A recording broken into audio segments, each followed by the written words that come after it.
Good morning. Thank you for joining me again today. We are going to be looking at Joel, and today I think is day 36 of this series.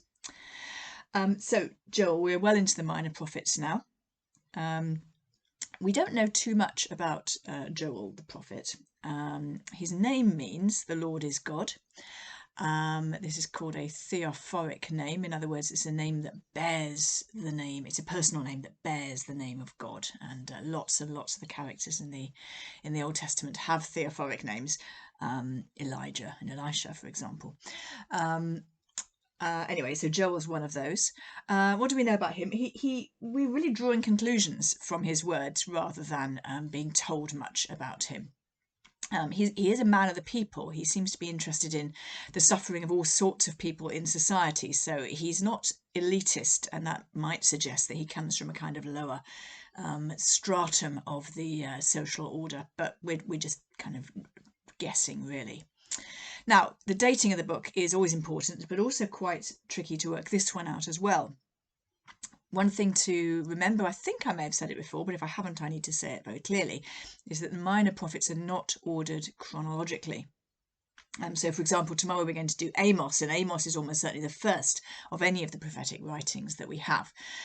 So, where it is in the Bible does not give you an indication of where it fits in the story. What can we work out from this book? Well, it addresses Judah. That's the southern nation, if you remember, after the split.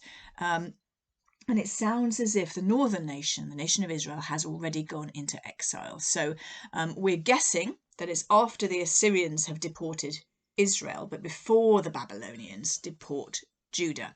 And the reason we think it's before that event is because it refers to the temple, to the house of the Lord, as if it is threatened but still in existence. And so it probably falls between those two catastrophic events. That's our best guess. Now, it's written in poetry, as most of the prophetic writings are. And if you want to have a look at it today, it doesn't take very long to read. Probably takes about 10 minutes, to be honest, although you might want to take a little longer than that over it. But there's lots and lots of metaphors and lots of similes. So if you're going to read it, do look out for the metaphors and the similes. Now, one of the things that it talks about, and I touched on this a day or so ago, but I want to talk a little bit more about it now, is the language of the day of the Lord. Now, the first person to use the language of the day of the Lord, as best we can work it out, is Amos. As I say, we're going to look at him tomorrow. But it seems from Amos's prophecy that the day of the Lord was a kind of phrase that was in common use in the among the nation, and was a positive event. Something that people looked forward to. Now, whether that they were looking forward to a kind of an annual festival, a bit like we might look forward to Christmas, or whether they were looking forward to a kind of a good moment in future history, we're not quite clear, and there's a lot of scholarly debate. But it seems like it was viewed as a really positive thing. And one of Amos's messages is, woe to you who are looking forward to the day of the Lord. It will not be a day of light, it will be a day of darkness. So you get this idea that people were looking forward to it expectantly. And Amos says, no, it's not going to be such a great day for you. And so the day of the Lord becomes quite a complex idea. And because we meet it so often in the prophets, I just think it's worth spending a few minutes here exploring it a bit more. So the language that we encounter is the language of the day of the Lord, and also the language of on that day, or in those days. And all of this, we think, is referring to the same sort of concept of the day of the Lord. So if you see, as we will in Joel, in those days, or sometimes in the last days, or if you see the language of the day of the Lord, we think the prophets are all referring to something similar, or a similar concept, although that concept itself has quite a range of meanings. Let me try and explain that to you a little bit more. So if we look at the language of the day of the Lord, give you some examples in the prophets. In Isaiah, chapter 13, verses 6 and 9, it is used to refer to an image of battle, the day of the Lord referring to judgment of Babylon and promising terror. In Jeremiah 46, verse 10, it's used with an image of a devouring sword, referring to judgment of Egypt and the Lord's vengeance upon the enemies of God's people. Ezekiel 13 verse 5 or 30 verse 3. The false prophets have failed to prepare Israel for the day of the Lord, which is described as a day of clouds and a time of doom for the nation. On the other hand, or maybe not on the other hand, but as an extension of this idea, in Malachi, one of the prophets we haven't looked at yet, Malachi 4 verse 5 speaks about the day of the Lord as the coming of the Lord himself, when the messenger of the covenant who would bring justice and purify worship would arrive. Let me see if I can give you one or two other examples. I've spoken about Amos already. Zephaniah, another one we haven't looked at yet. This one uses the image of sacrifice and talks about the day of the Lord being judgment coming upon Judah and the nations, or refuge in the Lord for all who humble themselves. So what are we picking up? And this is just a short sample of something that we could do a much wider study on. The day of the Lord seems to refer to a day of decisive action by God. Decisive action to judge or to save. And just pausing there for a moment, it's worth thinking about whether those two things are contradictory, are different, or are actually the same. The image that I come back to again and again when I talk about judgment is this. Imagine that it is 3 o'clock in the morning and you hear a police siren and see flashing lights, flashing blue lights. Is that good news or is that bad news? And the answer is, depends who you are. If you are, let me see, the woman who's just been raped, it is good news. It's good news that the police are turning up. If you're the man who raped her, it is bad news. So the idea that that the judgment of God and the saving of God are somehow separate from one another or contradictory to one another, I think is quite flawed. I think we need to understand this idea of the decisive action of God as being a unified thing. And I invite you to think a little harder about that. And we will pick up on this theme again and again, partly in the prophets and partly when we get through to parts of the New Testament as well. So the language of the day of the Lord, or in those days, is used by the prophets for a number of particular events. Sometimes they are looking ahead to a moment of national catastrophe. Now, you'll remember we've spoken at some length about the covenant, about the terms of the covenant, and Deuteronomy 28, that big chapter, very important chapter, that speaks about the blessings that come about for the people who keep the covenant, keeping the covenant, and the woes that will befall them if they fail to keep the covenant. And the final woe that would befall them would be the loss of the land. And so sometimes the prophets are looking ahead to that event, to the loss of the land, to the Babylonian conquest, and viewing that as the day of the Lord, a national catastrophe, a day of decisive action by God.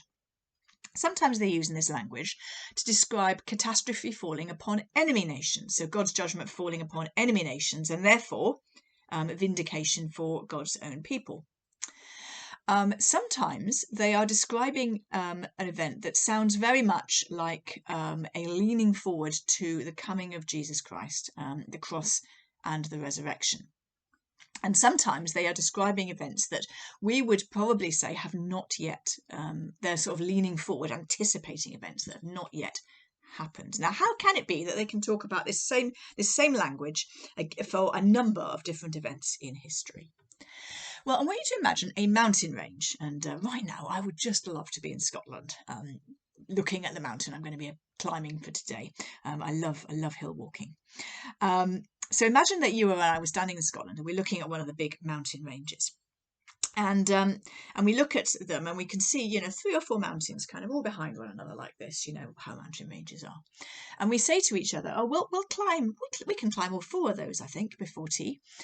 So we get up to the top of the first one, and then we look, and the next one is quite a long way off, but we say, okay, never mind, we'll plug on. So we plug on, we go down and we go back up the second hill.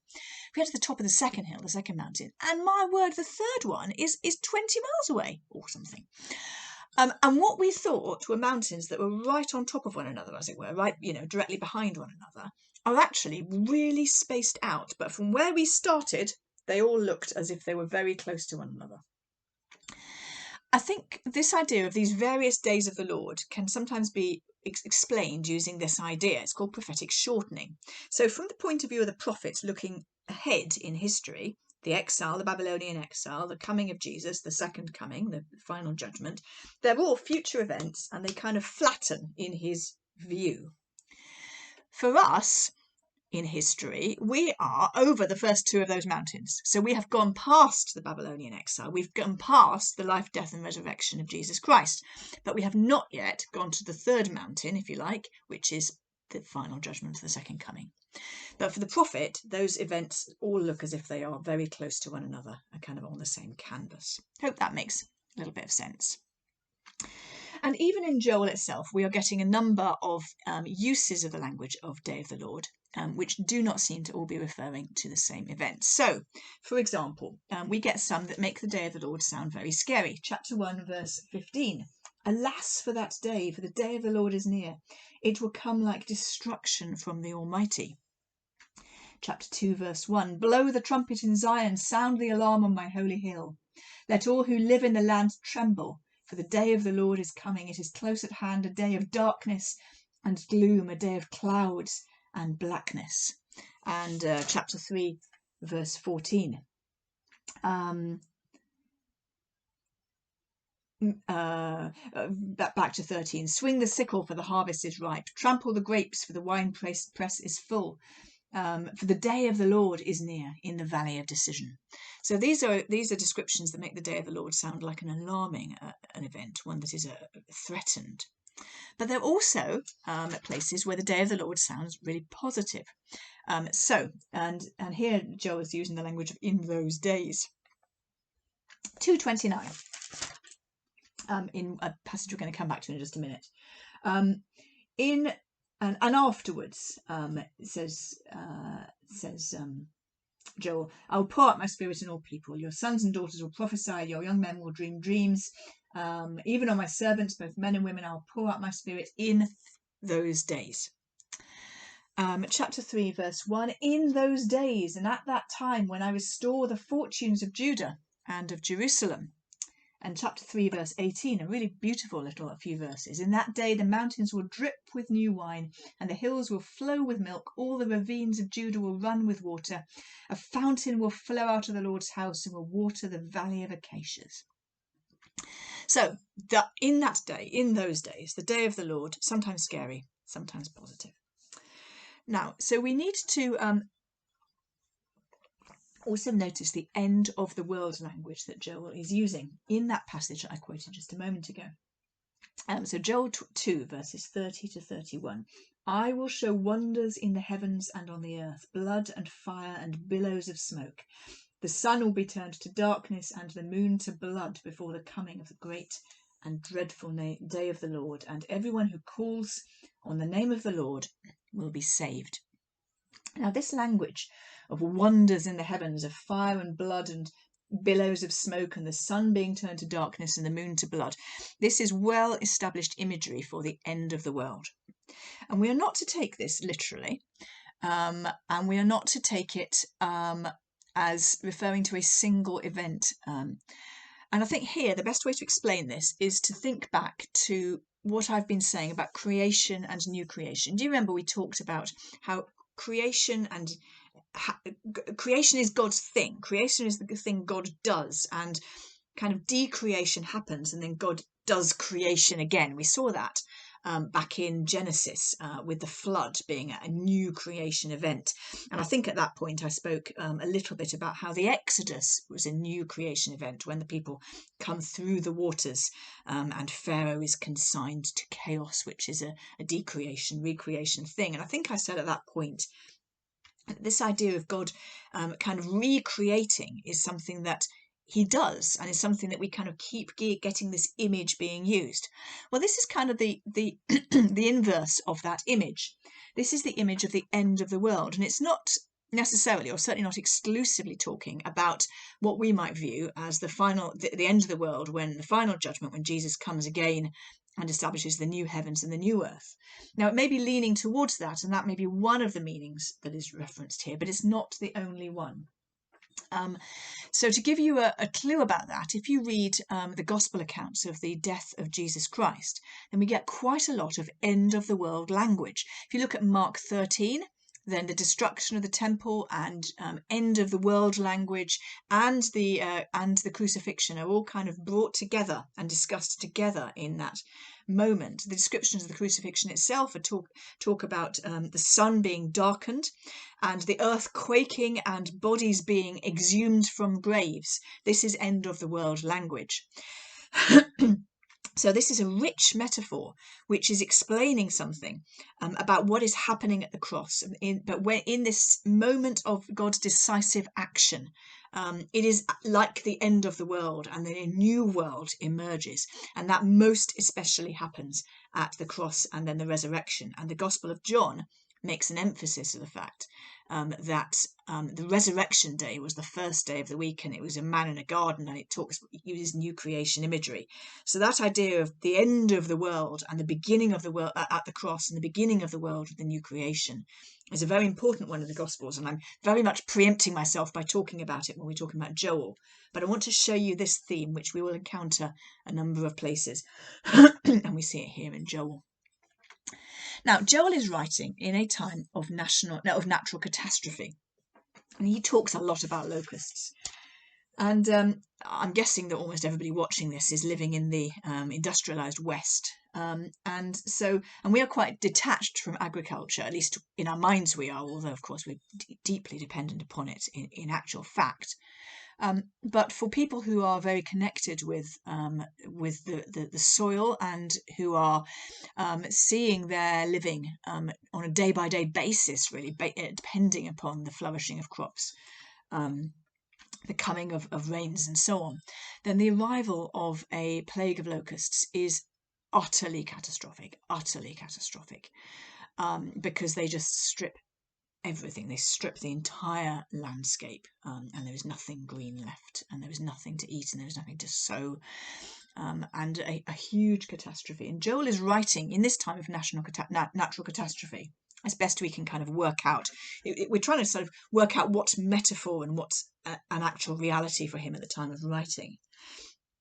But he's also pointing to a much larger imminent catastrophe, which is the catastrophe of the Babylonian conquest of Jerusalem.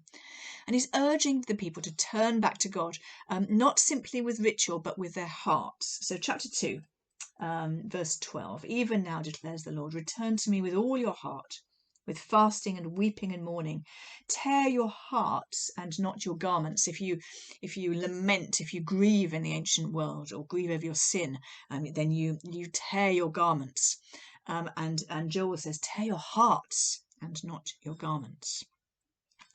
And in response to this, as well as this message of imminent catastrophe and this call to repentance, he also gives an oracle of salvation, a judgment on the enemies that will be conquering Jerusalem. That's in beginning of chapter 3, and a promise, as we've already seen, of the restoration of the nation. So he's looking at the immediate events, the current events, the locusts, the immediate events of the Babylonian exile, but also speaking promise into the future of judgment upon the enemies of God and restoration of the nation of the people of God. Now, of course, his most famous thing in this book is the coming of the Spirit, which is, of course, picked up by Peter on the day of Pentecost and quoted. Now, in Ezekiel, we touched on this briefly, the Spirit is sent by God to change the hearts of his people, to change them from hearts of stone into hearts of flesh. In Joel, the Spirit is envisaged in a different, complementary, but in a different way. The Spirit is a gift of God to move his people to visions and dreams and prophecies. And really beautifully and very famously in Joel, there is a democratization of the Spirit. The Spirit is not just for the elite. The Spirit is not just for men. The Spirit is not just for priests. The Spirit is not just for kings or for the wealthy. The Spirit is for your sons and daughters, your old men and your young men, my servants, God's servants, men and women. I'll pour out my Spirit in those days. Excuse me. And this language of in those days, and then the language that immediately follows, which is this end of the world language that I showed you a moment ago, suggests that this outpouring of the Spirit is an eschatological event. Remember, that word means to do with the end of times. Now, if Joel is foreseeing this as an end of times event, as an eschatological event, and Peter is standing up on the day of Pentecost and saying this is that time, then, and if I link that with what I was saying a minute ago about the language around the imagery around the cross and the darkening of the sun and the earthquake, and John's imagery of the man in the garden and the first day of the week, then what we have in the Christ event, which is a term that simply means the birth, the life, the death, the resurrection of Jesus Christ, and Pentecost, which kind of follows closely upon the resurrection and is dependent upon and happens because of the resurrection. So in that Christ event, something eschatological has broken in. In other words, the beginning of the end has come, or the end of the beginning, or the end of the old world, or the beginning of the new world. And I'm kind of, my words are falling over themselves, I know that, but it's kind of deliberate really, because although we continue to live in the world that existed in the day of Joel and the world that existed in the day of the Exodus or whatever, in a very real sense, there is a new world as well, which we are also citizens of, and that is the world which is instituted at the resurrection of Jesus Christ and at Pentecost, which are, as I say, kind of essentially two parts of the same event. It is an eschatological event. It is something of the end times. The Spirit is referred to by the Apostle Paul as being the first fruits of the end times. And the Spirit is the sign that God is going to keep his promises. And you read it here in Joel first. Just a couple of final remarks. Joel is writing at a time of natural disaster. He's writing at a time of great affliction of the nation. And he offers a kind of a theological account of that, which may be helpful for us in our day, although he doesn't have the final word or the only word to say on the subject. For Joel, as for all of the biblical writers, actually, everything is under God's purview. And although Joel may not say that God sent the locusts, he certainly understands that this didn't happen because God kind of dropped off, went to sleep and kind of failed to notice the locusts were coming or something. Everything that happens for these biblical writers happens with the permission of God. But Joel uses it as an opportunity to call the nation to re-examine themselves and to consider God's promises and purposes on a bigger canvas than simply in the immediate catastrophe of the day. Now, Joel is part of, as I say, he's part of this rich conversation, which the book of Job, which we looked at a couple of weeks ago, is a very important contributor to that conversation, as are many other parts of the Old Testament and the New Testament. So he hasn't got the only word to say, but he is doing an exploration of where is God and what might God be saying at a time of great catastrophe. And it might be something that we should be thinking about and exploring in our own day. But I want to finish with a related passage then, thematically related, from the Gospel of Luke, where Jesus addresses a similar question. Luke 13, beginning at verse 1. Now there were some present at that time who told Jesus about the Galileans whose blood Pilate had mixed with their sacrifices. So this was an awful thing that Pontius Pilate had done. He'd killed some people, and they report that to Jesus. Jesus answered, "Do you think that these Galileans, the ones who were killed, were worse sinners than all the other Galileans because they suffered in this way? I tell you, no." And then I'll pick that up in a second, but he says something similar. Or those 18 who died when the tower in Siloam fell on them, do you think they were more guilty than all the others living in Jerusalem? I tell you, no. So he picks up on these two events, one that was kind of an accident and one that was a dreadful act of violence. And he says, were those people picked out because they were more sinful than everybody else? No.